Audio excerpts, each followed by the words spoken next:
Hi, welcome back to the channel. Today, we are talking about Christopher Nolan's latest epic, The Odyssey. Now, this film generated massive buzz way before it even hit theaters. Part of that, of course, is just the Nolan effect. He is easily one of the biggest box office draws in Hollywood right now. So, anytime he drops a new project, eyes are on him. But on top of that, there was a whole lot of pre-release controversy around casting choices, which kept people talking for months. Speaking of the cast, it is genuinely stacked in a way we rarely see these days. You have got Nolan regulars like Matt Damon, Anne Hathaway, Robert Pattinson, and Elliot Page, plus modern heavyweights like Tom Holland, Zendaya, and Charlize Theron. The sheer scale of this lineup almost reminds me of how Wong Kar-wai casts his movies. That is, the actor list alone is enough to sell tickets. Even if you couldn't care less about Greek mythology, you would probably still buy a ticket just to see this insane ensemble share the screen. To put it simply, The Odyssey is a very fluid, engaging watch, but at the same time, it plays out like a pretty straightforward checklist. It stays faithful to the broad strokes of Homer's epic while keeping a lot of Nolan's signature stylistic flourishes, injecting a modern mindset into a classic tale. Unfortunately, I wouldn't call it one of his masterworks. At the end of the day, the technical craftsmanship ends up overshadowing the actual script. As most of you know, the Odyssey is adapted from ancient Greek poet Homer's epic, and you can basically look at it as a direct continuation of the Trojan War saga. Naturally, if you walk into the theater with a solid grasp of Greek mythology, you are going to have an easier time taking it all in. There is a huge cast of characters with similar sounding names, and the narrative jumps around quite a bit. If you have a zero background knowledge, you won't be totally lost, but it is going to be tricky to fully grasp why certain characters do what they do or what their actions really signify. It is kind of like watching a film about the Shang and Zhou dynasties without knowing Chinese history. You can follow the surface plot, but it is hard to get truly invested. Nolan places almost the entire narrative weight onto Odysseus' shoulders, even though the movie cuts back and forth with flashbacks and includes a subplot for his son Telemachus. Odysseus himself remains the core anchor. The first half focuses on his agonizingly long journey home, while the second half tackles revenge and reclaiming his household.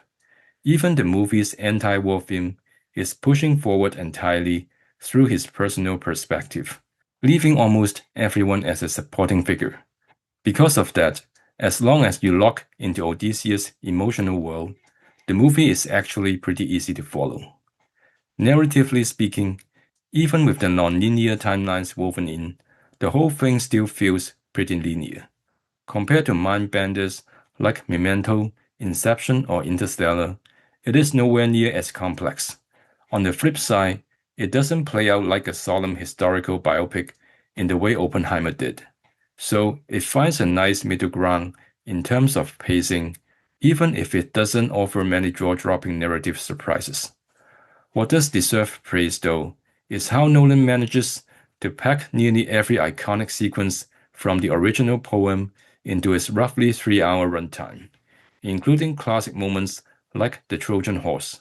That said, he had to cut a lot too. For instance, the Cyclops chapter is scaled back significantly. In Homer's original text, there is more than just one giant, and leaving out the famous nobody trick feels like a missed opportunity. Other bits, like the sirens and the Zeus, are treated like quick pit stops, feeling a bit rushed. When it comes to themes, like a lot of viewers have pointed out, the film is essentially demythologizing war. For centuries, the Trojan horse has been celebrated as this legendary stroke of tactical genius and heroic triumph. Nolan strips all the romance away and drags it back down to reality, reminding the audience that War isn't something to glorify. All that's left is slaughter, sacking cities, and endless vengeance. Even the victors walk away carrying irreversible trauma and guilt. A lot of people might ask, why remake The Odyssey today? The answer actually isn't that complicated. The film repeatedly emphasizes how a single person's decision can drive an entire nation off a cliff. A film that feels eerily relevant when you look at today's geopolitical landscape. Now, let's address the elephant in the room, the casting controversies. It isn't just about Lupita Nyong'o playing Helen of Troy or Elliot Page playing Sinon. There is also a Korean actor cast as one of Odysseus' core soldiers. Some critics think Nolan is making a meta commentary, while others argue he is bowing to diversity quotas. Personally, I think the real reason is much simpler. Ever since the Academy changed its eligibility rules 2 years ago, introducing strict diversity standards for both cast and crew, major studios have had to fall in line with the system. Whether Nolan liked it or not, it is hard to completely opt out when operating at this budget level. The way he handled it here feels like a compromise. Give these actors limited screen time while still making their presence felt. Looking back at his track record with films like Oppenheimer, I doubt he would have made these exact casting choices if he had 100% total creative control. Now, from a technical standpoint, you can look at the film's visual design through two main lenses. First is the same impulse to demythologize. Take the gods, for example. In this film, they function more like psychological demons inside the protagonist's mind. That is classic Nolan. It is just like when he stripped away the flashy, comic book colors for the Dark Knight trilogy to build a grounded, gritty superhero world. He does the exact same thing with Greek mythology here. Instead of painting ancient Greece in blinding gold and grandeur, he grounded it in gritty, realistic atmosphere. It might not be everyone's cup of tea, but it is 100% in line with his established aesthetic. Plus, shooting the entire thing on IMAX cameras bring a level of scale that genuinely elevates the whole experience on a massive screen. Second, there is Nolan's famous obsession with practical filmmaking. The whole feature was shot on IMAX 70mm, relying heavily on real locations and old-school practical effects, while avoiding CGI whenever possible. Is practical always better than CGI? Well, certainly not necessarily. For instance, the Cyclops sequences don't look particularly groundbreaking, and the creature's movement feels a bit clunky at times. But strangely enough, it carries the nostalgic charm of an 80s or 90s fantasy flick, which actually feels pretty refreshing in today's landscape. That is why I mentioned earlier that Nolan feels a bit like Wong Kar-wai here. Both directors rely heavily on star power and pour massive resources into visual craftsmanship, which successfully covers up some of the script's underlying flaws.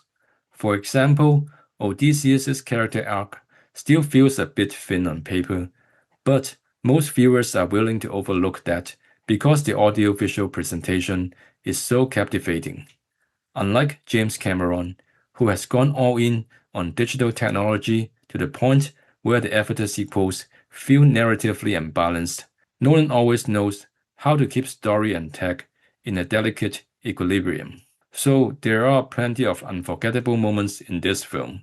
Surprisingly, my favorite scene is when the Zeus turns the soldiers into pigs. Even though her character is re-envisioned as a dark witch, the visual execution feels weirdly reminiscent of Spirited Away. It is genuinely creepy and dips its toes right into horror territory. On the flip side, the biggest letdown for me was the final indoor showdown. The staging is super chaotic, and the fight choreography lacks proper layering.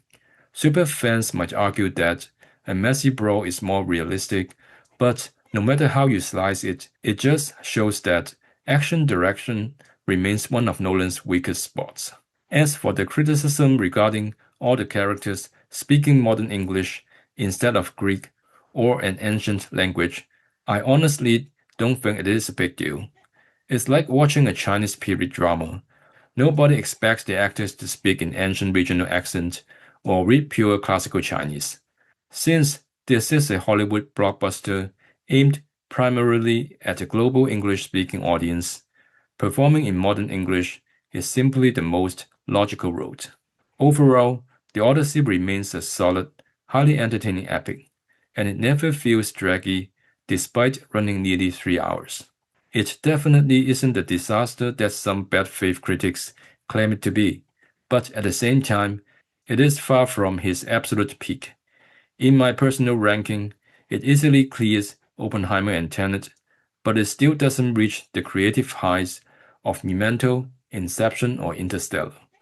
At this point, I would say Nolan played safe, executed the fundamentals, and told a classic story solidly well. So thanks for listening to my review. If you agree or disagree with what I said, you are welcome to leave a comment below. Please like and share this video, subscribe to my channel, and thanks for all your support.